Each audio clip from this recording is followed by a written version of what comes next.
Ritter keeps Desmond Ritter. Can he get two today? Into the end. Winfield knocks it out. See his hand in there? So, that. The kick. It's up. It's out. It's through. 4th and 1. A fake. Jackson. Room. First down. Touchdown. Wasn't there what Mahomes wanted. Pass. There he is. Valdez Scantling. He dies. Hunt. Did he get in? Touchdown. 2nd and goal. Jones swings it.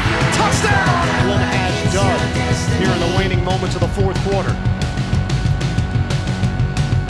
Hello everybody, this is The Pocket Passer. I'm your host, Randy White. I hope all of you are having a fantastic day.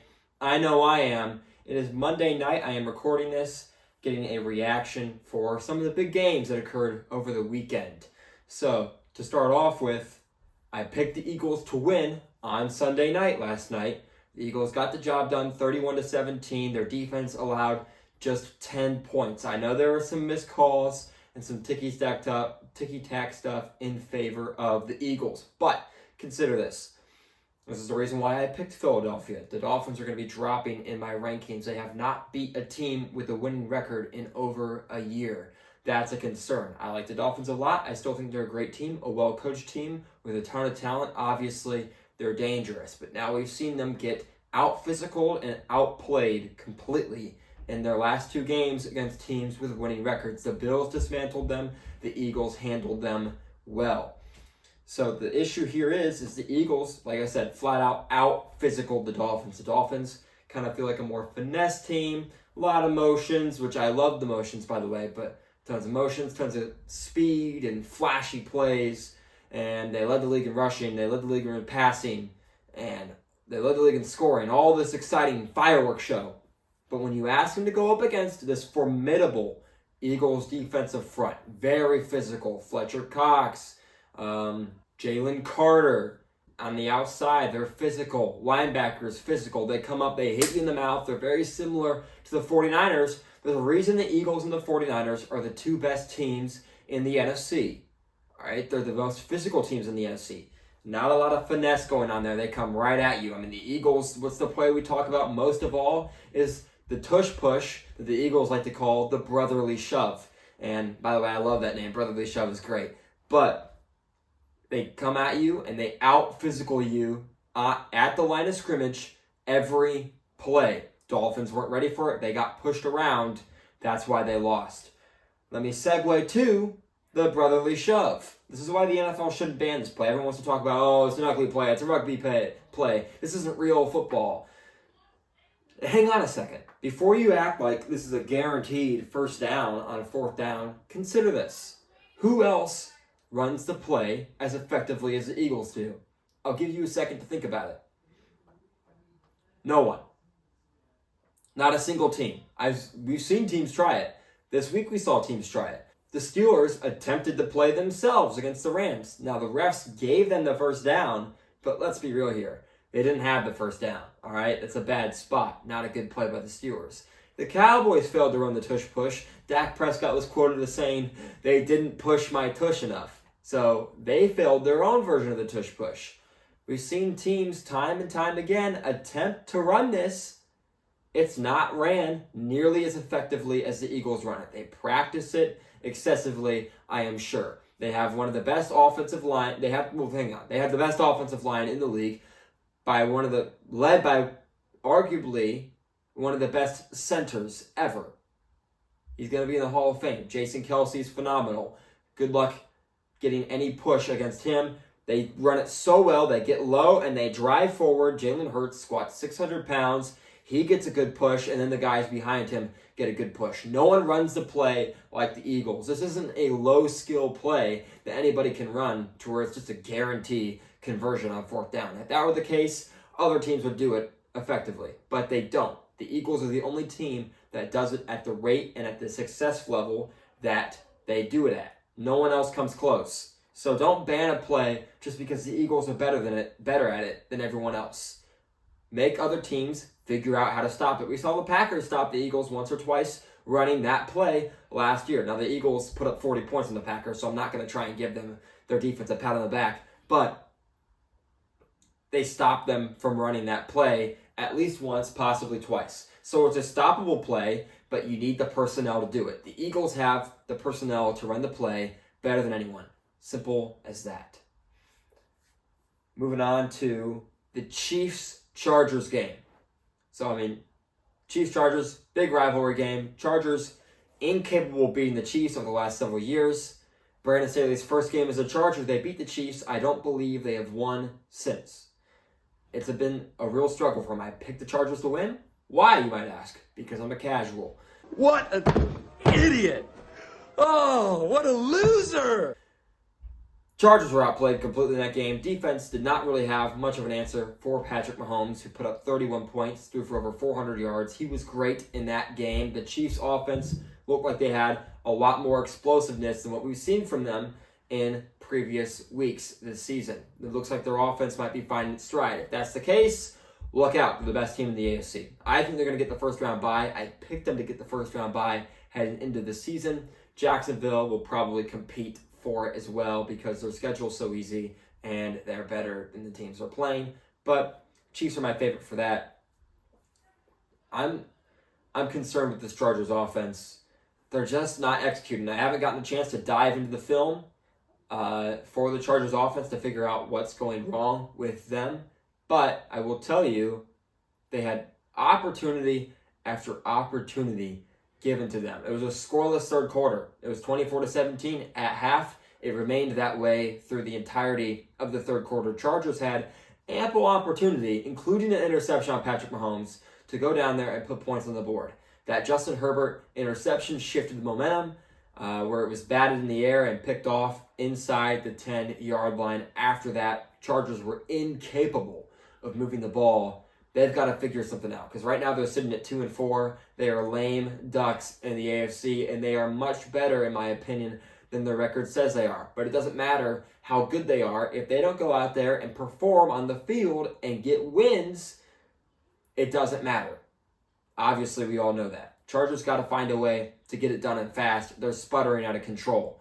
Their season is in major jeopardy. They got to turn it around and turn it around fast. Justin Herbert has to start playing better in big games.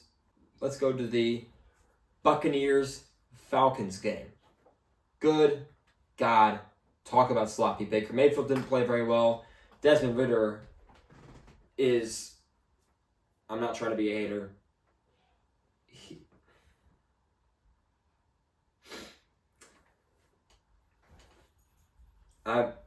I'm not pulling up. I'm just not even going to watch the film of the Falcons-Buccaneers game because that game, watching it as little as I did because it was Red Zone, watching it on Red Zone. Shout out to Scott Hansen, by the way, on NFL Red Zone. Terrific job they do over there.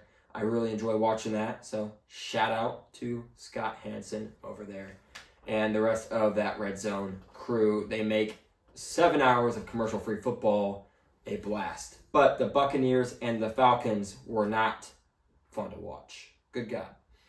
Disaster. Desmond Ridder, guys, he has got to clean up his game. That fumble out of the back of the end zone, the Antoine Winfield peanut punch. Great play by Antoine Winfield. Yes. Desmond Ridder, on the other hand, dude, run into the end zone. This is why, since high school, ideally, if you had a good coach, in junior high, how we coach our guys, run through the line. It's a loaf if you pull up short of the line. In game, when we're running conditioning doesn't count if you pull up. There's a reason we do that. At the junior high level, at the high school level, you don't get to Oh my gosh, I gotta edit that out, man! You don't get to slack off on the fundamentals of the game because you're in the pros. If anything, that should heighten the intensity to focus on the fundamentals, the little things, because the little things win you football games. The Falcons yesterday won in spite of Desmond Ridder. That is just the reality of it. Desmond Ridder has not played well this year. He's made sloppy turnover after sloppy turnover, and that fumble against Tampa may have been the worst of them all. carry the ball in your left arm when you're running left, high and tight, and sprint into the end zone. It's a touchdown if that happens. You don't have to worry about a game-winning field goal drive. That's simple. Turnovers are the easiest way to blow a game that you should have won. The Falcons should have won this game handily with the way their defense played. Baker Mayfield and that Buccaneers offense couldn't get anything going. We know the run game is atrocious. They asked Baker Mayfield to go out and win the game with his arm. He couldn't get it done. I like Baker Mayfield. That's just the reality of that game. I'm a huge fan of how Baker Mayfield has matured. I like how he's played this year. He's played terrific this year. He did not play terrific yesterday. That was not the case. The Falcons should have been able to win this game, running away with it. They shot themselves in the foot on crucial opportunities, and that has kind of been the story of the Falcons' losses this year, has been poor quarterback play, lack of discipline, leading to turnovers, leading to, obviously, points left out on the field. The Falcons got to clean up the quarterback position. They are a good football team. There is talent all over that football team. Bijan Robinson's incredible. He didn't do much yesterday. As a matter of fact, he only had, I believe, 1 touch all day. Apparently, he was ill. I know a lot of friends that have parlays that are not happy about that. Anytime touchdown scorer Bijan Robinson did not go well for my good friend on that parlay. So, sorry, buddy. That sucks. It's just a disaster. I want to jump to the Browns-Colts game real quick because, good Lord, was that a disaster class. Back-to-back plays that penalties are called, one of which being a turnover by the a turnover by the Browns that effectively ended the game. They called illegal contact. I'm going to show that up there for you guys, and just take a second and look at it and tell me if that's illegal contact. Tell me if that's the flag that you want thrown to give a team that doesn't deserve life. And then follow that up with pass interference. Terrible call because P.J. Walker throws this ball outside the yellow dotted line, which is already like 5 yards back out of the end zone. I heard someone say, well, he tugged on him and it took away his ability to make a play in the ball. Make what play? There's nobody, not even Calvin Johnson, going to catch that football. The ball is a yard outside the yellow dotted line. That's not catchable at all. It's a terrible call. The ball's in the air. That flag can't be thrown. What happens next? 3 straight incompletions. The Browns run it on 4th and goal. Kareem Hunt, thank you, by the way, helped out my fantasy team. I'm going to win this week, barring a disaster tonight. Shout out to the Browns and Kareem Hunt for helping my fantasy team out. 2 rushing touchdowns for Hunt. But shouldn't have happened. Simple as that. Unless the Colts... Why don't I keep saying the Colts? Because you're stupid.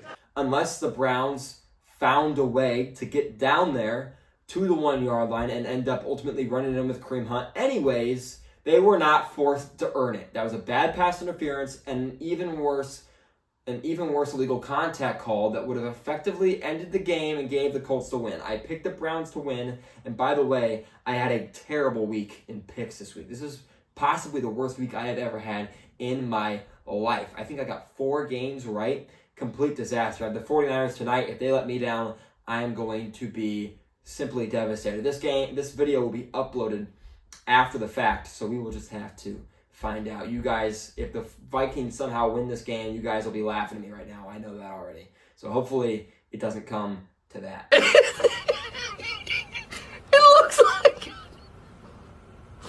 looks like it was made by a 2-year-old monkey on a farm. But just a disaster class. And to close out this video, shout out to the Baltimore Ravens. My goodness, domination at its finest. They came out, they ran the ball, they passed the ball against a good Detroit Lions defense that was top 5 in a couple metrics. They were a top 10 defense, and they got shown up and blown out by the Baltimore Ravens. Lamar Jackson has emerged as an MVP candidate. He was phenomenal yesterday. He's been one of the best quarterbacks in the league. I will be doing a new quarterback ranking next week after the conclusion of Week 8, and I am excited for that. I am expecting Lamar to climb the ranks, Tua to climb the ranks a little bit. Let's see how Kirk Cousins plays tonight. Brock Purdy to climb the ranks. CJ Stroud, probably going to sit around the same. We'll dive into the film and see how that goes, but I am excited about that. Well, Vikings-Niners starts in 1 minute, so I will leave you guys with that. I appreciate all of you for watching. Go ahead and check me out on Instagram and TikTok if you want to see my short clips over there. Go ahead and hit the bell icon and subscribe if you want to not only, subscribe, but also be notified when I post new videos. Hit the bell icon for that. Leave a like if you enjoyed this video. Comment if you have something to say. And with that, I appreciate all of you for watching. I will see all of you in the next video.